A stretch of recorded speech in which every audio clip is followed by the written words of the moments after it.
Thank you very much for giving Ministry of Environment an opportunity to discuss what we are doing right now as Biodiversity Secretary. And also, I would like to thank the Rafael Foundation for organizing a timely value event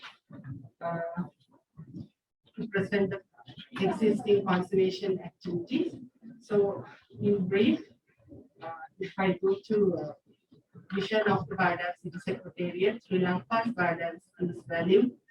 We are a hotspot, very high biodiversity is there in our country and conserved and sustainably utilized to benefit to all citizens in the country. Then since a lot of school children are there, I thought like it's better to put some slides for them also. We know like a lot of values we are getting from biodiversity such as food, medicinal, wood products, ornament, breeding stocks, and a lot of social benefits also from biodiversity for research, education, recreation, and tourism, cultural values. So all these things we are getting from biodiversity, but as we know now, biodiversity is depleting rapidly. So we have observed a lot of threats. Actually, these slides just for the information of these school children. A lot of threats are there for the conservation of biodiversity. The first one is overuse of fauna and flora and habitat loss, fragmentation and habitat loss of marshy lands, wetlands, and several development activities are happening, industrial activities are happening. Basically, environmental pollution creates biodiversity loss. And one of the major impacts is now we have observed distribution of invasive alien species, that is fauna as well as flora, and climate change. So, as we heard earlier also, Sri Lanka is a hotspot. It covers 2.3% of the world and more than 50% of the plants and 42% of endemic plant vertebrates included. So, when we come to the role of Ministry of Environment, Ministry of Environment is the national focal point for the Convention on Biological Diversity. World countries have gathered and signed for conventions to protect the biodiversity. So, during Earth Summit 1992, we have signed International Convention on Biodiversity, and it was adopted to frame the value of biodiversity and services of those ecosystems. And convention was signed by many countries, including Sri Lanka. We have signed in 1992 and ratified the convention in 1994. From thereafter, we are working globally to achieve the global targets of conservation of biodiversity while conserving countries' biodiversity. So, with the objective of that, the Biodiversity Secretariat is there under the Ministry of Environment. So, we are working to localize the global targets to make use of national targets. And major three components under the convention is the first one is conservation, then biodiversity conservation, sustainable use of biological resources, and the third one is access to genetic resources and benefit sharing in fair and equitable manner. So, in a brief slide, if we take role of the division for the conservation and sustainable use, we are working towards in situ conservation and as well as in situ conservation, and a lot of activities are carrying out. Assessment of the conservation status, that is red listing, conservation of indigenous knowledge related to biodiversity and ensuring biosecurity, access to genetic resources and sharing benefits, impact management of biodiversity, that is working areas such as invasive alien species, information management, education and awareness, conservation of paleobiodiversity, conservation of blue carbon ecosystems such as wetland ecosystems and mangroves and grasses, promotion of agrobiodiversity systems, conservation of butterflies and pollinators, and many more things. So once we have signed for the convention, biodiversity convention, we have to have a country plan. How we are working in this country with the different stakeholders. So with that view, we have prepared National Biodiversity Strategic Action Plan for the country.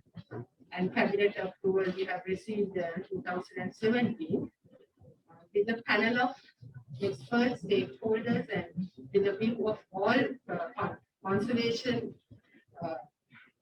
team. We have prepared this action plan to work for the conservation activities in the country. So during the period of 2016 to 22, we have to work under this strategic plan. Now almost 22 is here, but still we have to achieve many more activities, but we have written over there. So implementation of identified activities is carried out by major agencies with the support of all the stakeholder agencies. Biodiversity Division is working to implement these activities, especially all stakeholders and government organizations, NGOs, and private sector, divisional level, and have been made aware the strategic action plan and incorporated and implemented in their annual action plan.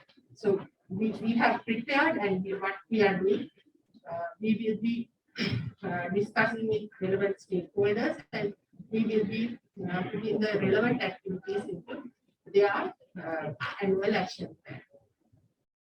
So to evaluate these activities, how the conservation is happening, National Steering Committee is formulated, and they will be guiding us and monitoring. The major activity under the provision, that is preparation of National Red List. In a nutshell, if we say what is National Red List, National Red List provides conservation status of assessed species in a given country at a particular time.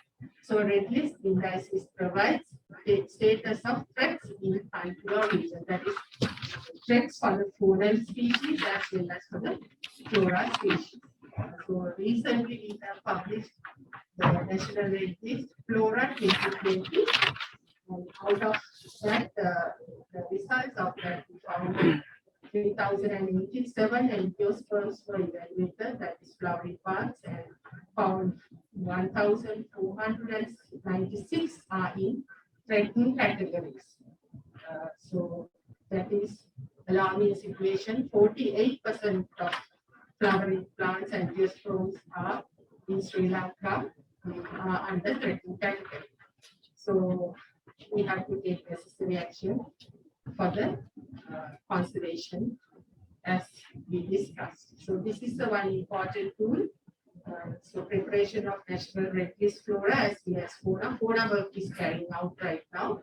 So we'll be able to publish the fauna Red List end of this year.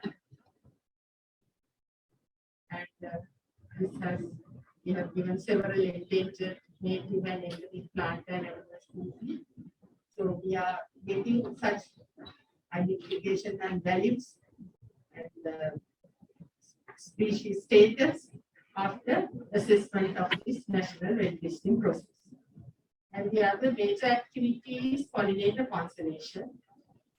So for the conservation of pollinators, Biodiversity Division has prepared a pollinator conservation action plan.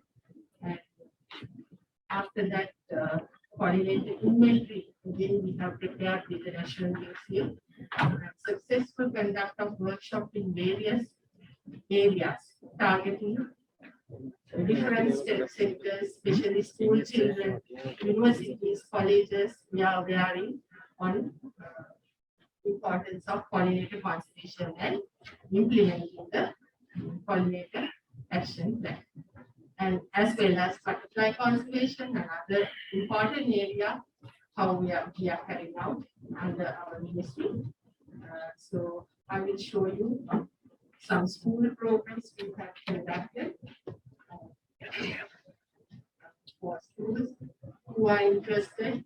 Ministry involvement, they have given butterfly gardens, medicinal gardens, and awareness, as well as a lot of field activities.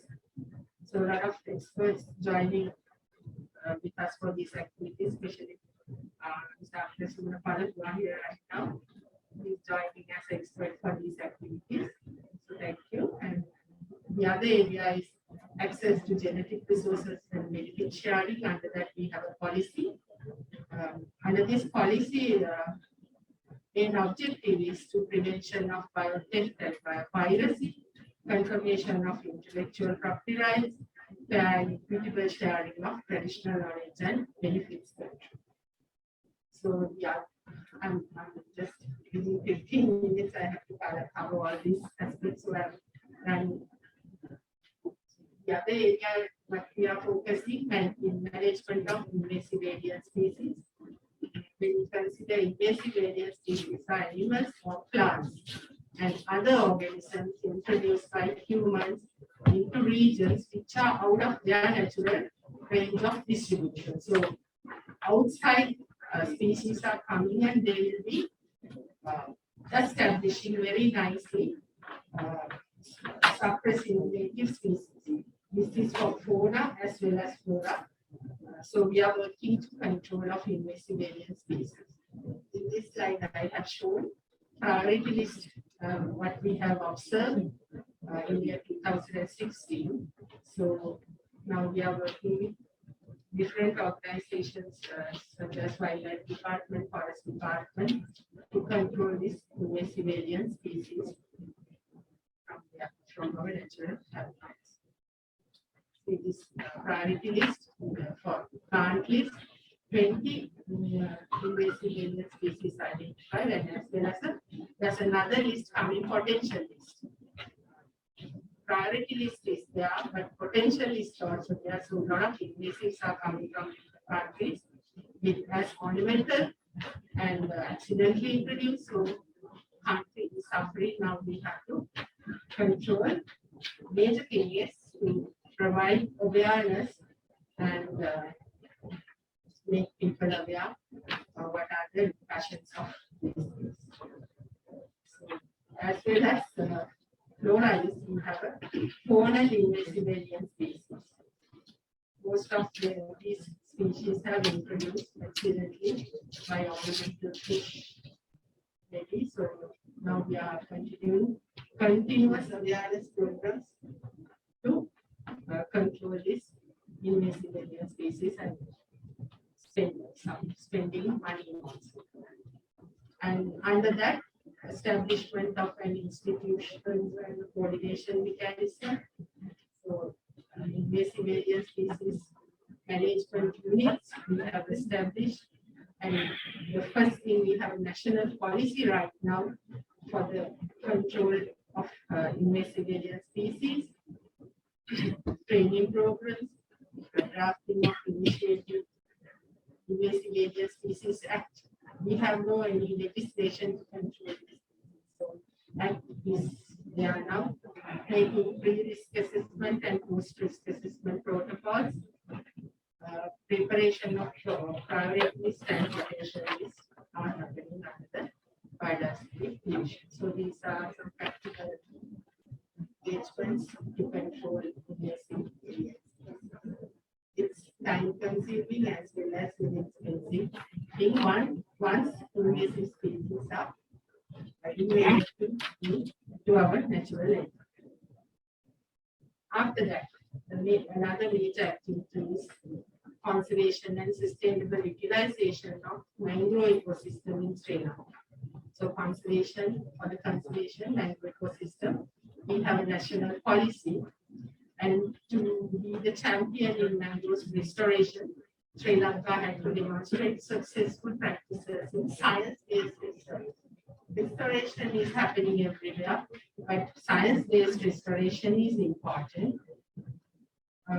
So, science-based restoration of mangroves by generating benefits to the local communities. As previous presenter informed, we have to provide some benefits to local communities, otherwise they won't engage in these activities. So, in order to fulfill this requirement, a task force was established for the restoration of mangrove ecosystems, and dedicated national policy we have, and then national guidelines for restoration of mangrove ecosystem in Sri Lanka is there. Basically, these guidelines will assist in achieving the set goals of national policy on conservation and sustainable use of mangroves. These are some field activities we have carried out with children and with the forest department. So, many more things we are carrying out under this mangrove conservation, but to guide all these interventions, we have a biodiversity conservation expert groups.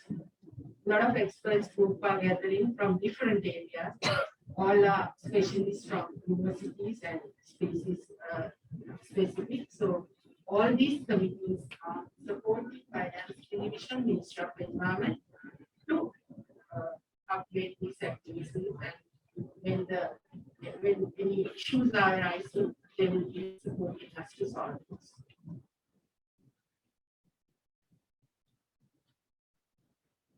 Rather than that, commemoration of International Days for Biodiversity, celebration of National Biodiversity Day, that is May 22nd. Every year we are celebrating with the support of NGOs and school children and stakeholder agencies, and celebration of International Mountain Day. That Mountain Day comes December 11th. So we have a visit to mountain areas, and we'll be having training programs, awareness, and what is the value of mountains for fauna and flora. We'll be carrying out those activities, and International Day for Mangroves comes on July 26th.